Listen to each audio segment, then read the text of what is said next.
Hello, everyone. Greg Otto, Editor-in-Chief of Cyberscoop here, and I'm talking with Adam Meyers, the Senior Vice President of Intelligence for CrowdStrike. Adam, excited to have you a part of the Fal.Con for Public Sector Virtual Cybersecurity Conference. Thank you.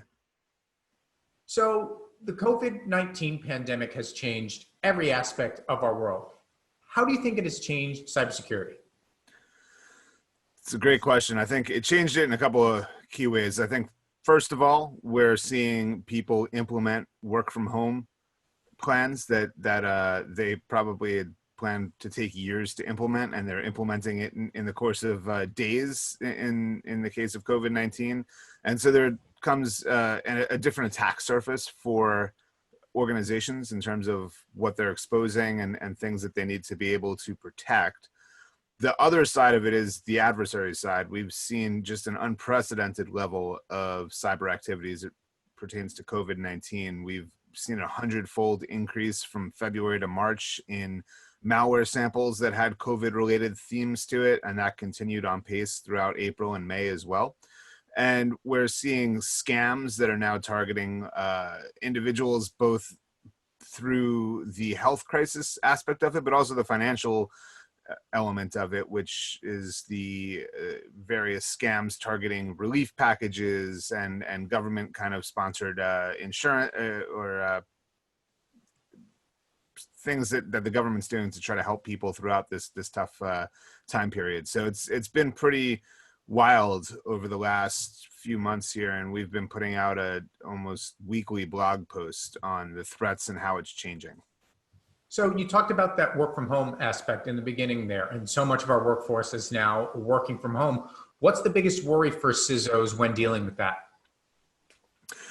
So I think, a lot of the tools that they had were in many cases orchestrated or built for on-premise security solutions.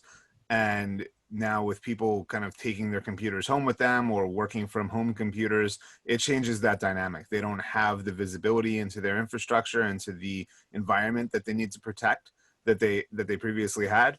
And it brings a lot of new challenges in terms of scalability as well. So if they had things that were built for on a closed kind of enterprise, and now that enterprise is expanded, it creates additional overhead and it creates additional scaling issues for those CISOs.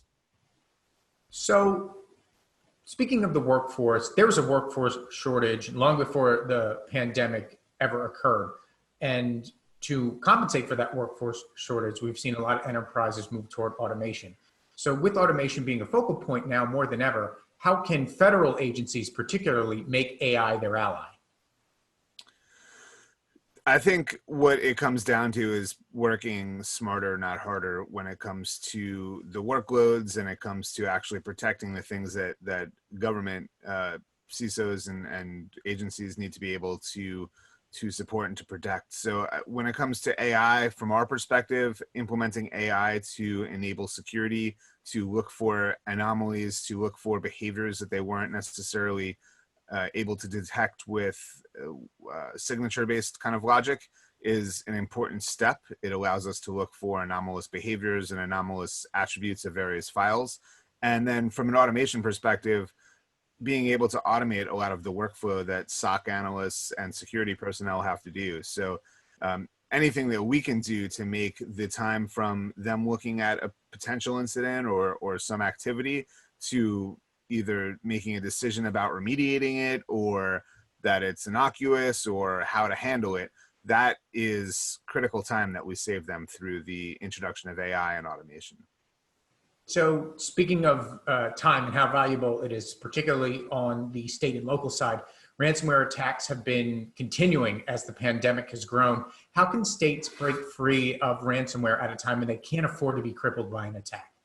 The ransomware situation is out of control. Back in 2016, we kind of called it the year of the ransomware, and it was targeting individuals. What we've seen over the last 24 months is that a lot of the criminal actors that are out there that had been stealing credentials and doing wire fraud and lots of other types of attacks have all started moving towards what we call big game hunting or enterprise ransomware. What that means is that they come in through either a malware infection that somebody might write off as kind of commodity or not important, or they've exposed, and this is where COVID comes back into it, they've exposed services like RDP, remote desktop protocol, or things of that nature that weren't previously exposed. So they've increased that attack surface, as I mentioned before, and the ransomware actors are taking advantage of that. They come in, they escalate privilege, they move laterally, and they deploy their ransomware. And one of the alarming things we're seeing with ransomware over the last couple of months here is that they've changed the attack. They're no longer just encrypting files and holding a ransom. They're actually stealing data and threatening to disclose it or auctioning it off in some cases to the highest bidder. And so state and local governments in particular have been very hard hit by these enterprise ransomware attacks. And we don't see it getting any better anytime soon. These actors are making a lot of money, and they're looking for the low-hanging fruit that they can go after, and they're looking for things that need to be up and running. State and local governments, last year we saw them targeting school districts as well.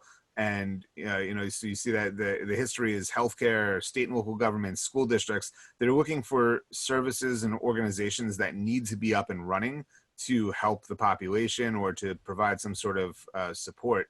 And we're seeing them move, and they're finding the weak side of what the Fed and local governments are trying to do, and they're taking advantage of that, and they're holding them hostage. And I think to answer your question, the thing that they can do is to ensure that they have adequate protection in place. We can no longer rely upon this antiquated tools that were built in the 90s and are signature based and really can only detect things that they already know about.